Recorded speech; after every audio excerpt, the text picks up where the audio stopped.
ಅಂತ್ಯವಿಲ್ಲದ ಧನ ಆಗಮನಕ್ಕಾಗಿ ಬ್ರಹ್ಮ ಮುಹೂರ್ತದಲ್ಲಿ ಈ 5 ಕೆಲಸಗಳನ್ನು ಮಾಡಿ. ಬ್ರಹ್ಮ ಮುಹೂರ್ತದ ಸಮಯವು ದಿನದಲ್ಲೇ ಶ್ರೇಷ್ಠವಾದ ಸಮಯವೆಂದು ಪರಿಗಣಿಸಲಾಗುತ್ತದೆ.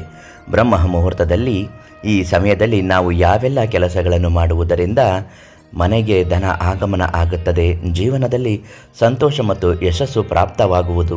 ಬ್ರಹ್ಮ ಮುಹೂರ್ತದಲ್ಲಿ ಸಮಯವು ನೀವು ಯಾವೆಲ್ಲ ಕೆಲಸಗಳನ್ನು ಮಾಡಬೇಕು, ನಾವು ಬ್ರಹ್ಮ ಮುಹೂರ್ತದಲ್ಲಿ ಯಾವ ಕೆಲಸಗಳನ್ನು ಮಾಡಿದರೆ ಅತಿ ಹೆಚ್ಚು ಧನ ಆಗಮನ ಆಗುತ್ತದೆ ಅಂತ ನೋಡೋಣ. ಅದಕ್ಕಿಂತ ಮೊದಲು ಅದೃಷ್ಟಧಾರೆ ಫೇಸ್ಬುಕ್ ಪೇಜನ್ನು, ಯೂಟ್ಯೂಬ್ ಚಾನಲನ್ನು ನೀವಿನ್ನೂ ಫಾಲೋ ಅಥವಾ ಸಬ್ಸ್ಕ್ರೈಬ್ ಮಾಡಿಲ್ಲ ಅಂದರೆ ಮೊದಲು ನಮ್ಮ ಪೇಜನ್ನು ಸಬ್ಸ್ಕ್ರೈಬ್ ಮಾಡಿ. ನಿಮ್ಮ ಜೀವನದಲ್ಲಿರ್ತಕ್ಕಂತಹ ಯಾವುದೇ ಸಮಸ್ಯೆಗಳು, ಕಷ್ಟಗಳು ಇದ್ದರೆ ಪರಿಹಾರಕ್ಕಾಗಿ ಪ್ರಧಾನ ತಾಂತ್ರಿಕ ಕೀರ್ತಿ ಪ್ರಸಾದ್ ಗುರುಗಳಿಗೆ ಒಂದು ಕರೆ ಮಾಡಿ. ನಿಮ್ಮ ಸಮಸ್ಯೆಗೆ ಸಂಪೂರ್ಣವಾಗಿ ಪರಿಹಾರವನ್ನು ನೀಡುತ್ತಾರೆ. ನಾವು ಬ್ರಹ್ಮ ಮುಹೂರ್ತಕ್ಕೆ ಹೆಚ್ಚಿನ ಆದ್ಯತೆಯನ್ನು ನೀಡುತ್ತೇವೆ. ಈ ಸಮಯವನ್ನು ದೇವಾನುದೇವತೆಗಳ ಸಮಯವೆಂದು ಪರಿಗಣಿಸಲಾಗುತ್ತದೆ. ಈ ಶುಭ ಸಮಯದಲ್ಲಿ ಎದ್ದು ಪೂಜಾ ಮಂತ್ರಗಳಲ್ಲಿ ತಮ್ಮನ್ನು ತಾವು ತೊಡಗಿಸಿಕೊಂಡರೆ ತುಂಬನೇ ಪ್ರಯೋಜನಕಾರಿಯಾಗಿದೆ.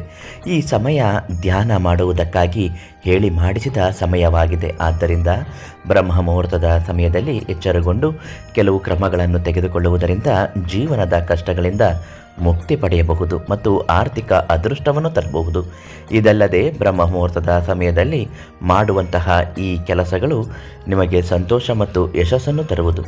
ಆ ಸಮಯದಲ್ಲಿ ಮಾಡುವ ಕೆಲಸಗಳು ಯಾವುದು?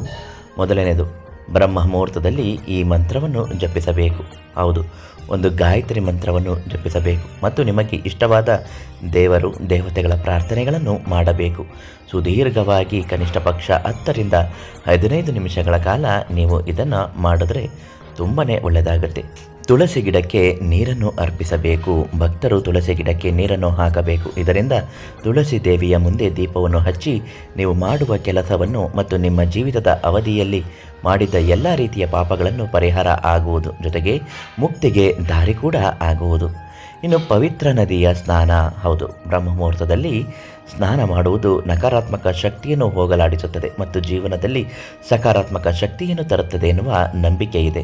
ಬ್ರಹ್ಮ ಮುಹೂರ್ತದ ಸಮಯದಲ್ಲಿ ಸ್ನಾನ ಮಾಡುವುದು ಹಾಲಿನಲ್ಲಿ ಸ್ನಾನ ಮಾಡುವುದಕ್ಕೆ ಸಮವೆಂದು ಹೇಳಲಾಗುತ್ತದೆ.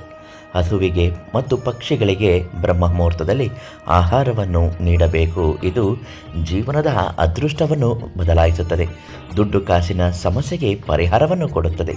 ದುಡ್ಡು ಬರುವುದಕ್ಕೆ ಕೊನೆಯೇ ಇಲ್ಲದಂತಾಗುತ್ತದೆ.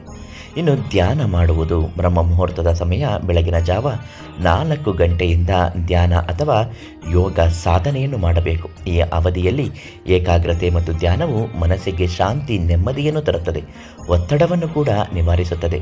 ಇದನ್ನು ನಿಯಮಿತವಾಗಿ ಅಭ್ಯಾಸ ಮಾಡುವುದರಿಂದ ಒಬ್ಬರ ಆಲೋಚನೆಗೆ ಶಾಂತಿಗಳು ನೀಡುತ್ತದೆ.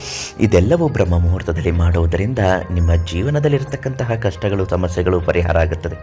ಇನ್ನು ಹೇಳಿಕೊಳ್ಳಲಾಗದ ಸಮಸ್ಯೆಗೆ ಪರಿಹಾರ ಸಿಗಬೇಕು ಅನ್ನುವುದಾದರೆ ಪ್ರಧಾನ ತಾಂತ್ರಿಕ ಕೀರ್ತಿ ಪ್ರಸಾದ್ ಗುರುಗಳಿಗೆ ಒಂದು ಕರೆ ಮಾಡಿ. ಉಚಿತ ಭವಿಷ್ಯ, ಖಚಿತ ಪರಿಹಾರ ಶತಸಿದ್ಧವಾಗಿ ಸಾಧ್ಯವಾಗುತ್ತದೆ. ನಾಳೆ ಮತ್ತೊಂದು ಮಾಹಿತಿಯೊಂದಿಗೆ ನಿಮ್ಮನ್ನು ಭೇಟಿ ಮಾಡ್ತೇವೆ.